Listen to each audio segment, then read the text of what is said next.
ദൈവ തിരുനാമത്തിന് മഹത്വമുണ്ടായിരിക്കട്ടെ. വചനപുലരിയിലേക്ക് ഏവർക്കും ഹൃദ്യമായ സ്വാഗതം. സങ്കീർത്തനം 84 അധ്യായത്തിൻ്റെ 10 തിരുവചനം ഇപ്രകാരം പറയുകയാണ്: അന്യസ്ഥലത്ത് 1000 ദിവസത്തേക്കാൾ അങ്ങയുടെ അങ്കണത്തിൽ ഒരു ദിവസം ആയിരിക്കുന്നത് കൂടുതൽ അഭികാമ്യമാണ്. 84 സങ്കീർത്തനത്തിൻ്റെ പശ്ചാത്തലം എന്ന് പറയുന്നത് യെരൂശലേം ദേവാലയത്തിൽ ഒരു വ്യക്തി പോകുമ്പോൾ കിട്ടുന്ന ആത്മീക അനുഭൂതിയെക്കുറിച്ച് പറയുന്നൊരു അധ്യായമാണിത്. നമുക്കറിയാം, ഒരു ക്രിസ്ത്യാനിയുടെ ജീവിതം ദേവാലയവുമായിട്ട് ഏറ്റവും അടുത്ത് നിൽക്കുന്ന ഒരു ജീവിതമാണ്.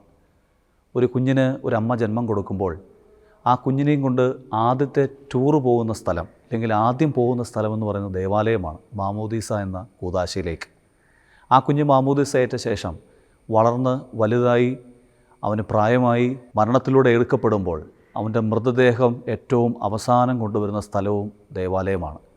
അതുകൊണ്ട് ജനിക്കുന്നത് മുതൽ മരണം വരെയും ഒരു വ്യക്തി ദേവാലയവുമായിട്ട് ഏറ്റവും അടുത്ത് നിൽക്കണം. അതുകൊണ്ട് തന്നെ പറയട്ടെ, ഒരു വ്യക്തിയെ പിശാച് കീഴടക്കാൻ ആഗ്രഹിക്കുന്നുണ്ടെങ്കിൽ അവൻ ആദ്യം ചെയ്യുന്നത് ഞായറാഴ്ച വിശുദ്ധ ബലിയർപ്പണം അവൻ്റെ മുടക്കം വരുത്തും എന്നുള്ളതാണ്. ആയതുകൊണ്ട് പരിശുദ്ധാത്മാവ് നമ്മളോട് പറയുന്നൊരു കാര്യം, ദേവാലയവുമായിട്ട് ഏറ്റവും അടുത്ത് നിൽക്കുക. പ്രത്യേകിച്ച് കോവിഡിന് ശേഷം ദേവാലയത്തിലെ ആളുകളുടെയൊക്കെ എണ്ണം പല ദേവാലയങ്ങളിലും കുറവാണ്. അങ്ങനെ ഒരിക്കലും ഉണ്ടാകാതിരിക്കട്ടെ. മരണം വരെയും ദൈവിക ശുശ്രൂഷകളോടും ദേവാലയത്തോടും ചേർന്ന് നിൽക്കുവാൻ ഈ പ്രഭാതത്തിൽ പരിശുദ്ധാത്മാവ് എനിക്കും നിങ്ങൾക്കും കൃപ നൽകട്ടെ എന്ന് പ്രാർത്ഥിച്ചുകൊണ്ട് നിർത്തുന്നു.